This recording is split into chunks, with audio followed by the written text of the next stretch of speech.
Hello, Saints. We've been talking about Elijah, and this time we're going to bring in the Elijah at the end of the age. This is the true end of the present paradigm.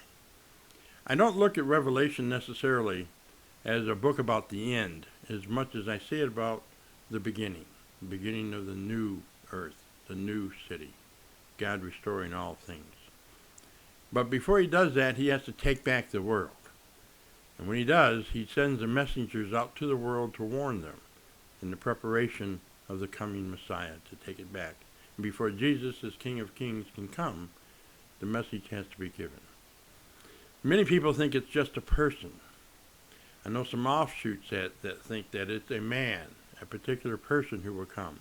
And though he may use an organization, multiple people, it really is the person himself who would be the Elijah representative. It may not be Elijah the person, but at least they consider themselves to be the Elijah. We see that in such things as the worldwide Church of God, where Armstrong was the Elijah, and some other things too. But what we see here is what Elijah is going to do. And remember what he did on Mount Carmel, is he brought the people to the knowledge of true God. And in Revelation 13, we have the land beast and the sea beast. Satan has joined with them, using them as his allies to capture God's church. The unholy trinity attacks them, and we see in Revelation 13, verse 2, that one of the heads had been wounded as unto death. And then it's restored miraculously. And when it is, the whole world followed after in amazement. So the whole world following after a false god, a Baal, if you will. And we see in chapter 14 God's response to it, which is to draw attention away from this false god back to true God. We see this in the first angel's message. There in chapter 14, verse 7, in that last part of that verse, it says, "Worship him who made heaven and earth and the sea and the fountains of water." So the call goes forth is to worship true Creator God, not this false system here on earth.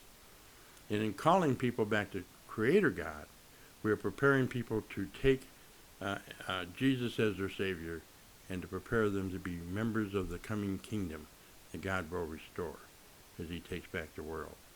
It's not just God wanting a planet. He's interested in the people on the planet. He's interested in you and me. And so what we see here in preaching the three angels' messages, that the message isn't about a person, but about the people who give the message of God. And that message is to call their attention to worship true Creator God, who's taking back the earth. That's preparing for the kingdom. That's the Elijah message.